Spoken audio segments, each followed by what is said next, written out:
आपण महिलांनी कोणत्या 5 सवयी आजपासून बंद केल्या पाहिजेत, ज्यामुळं त्वचा आणि पोट दोन्ही सुधारेल? खूप सुंदर प्रश्न आहे. कारण महिलांचे आरोग्य म्हटले, विशेषतः त्वचेचे आरोग्य म्हटले, की सुरुवात ही पोटापासूनच होते. ठीक आहे.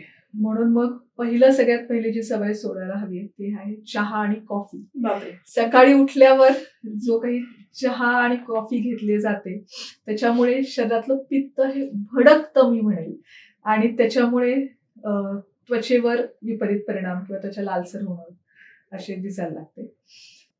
दुसरं जे आहे अवेळी झोपणं, हो. त्यानंतर रात्री जागणं आणि दिवसा झोपणं. तर ह्या तिन्हीमुळे, जसं अवेळी झोपेमुळे किंवा दिवसा झोपल्यामुळे आयुर्वेदानुसार शरीरातलं पित्त आणि कफ वाढतो आणि जेव्हा आपण रात्री जागतो तेव्हा शरीरातला वात आणि पित्त वाढतं. तर म्हणून आपण ते कम्प्लिटली अवॉइड करायला, म्हणजे सहसा मी सजेस्ट करत असते की तुम्ही संध्याकाळचं जेवण विशेषतः आयुर्वेदानुसार जर सांगायचं झालं तर सूर्यास्ताच्या आत व्हायला पाहिजे आणि सकाळी उठणं साधारणतः सूर्योदयाच्या आत व्हायला पाहिजे.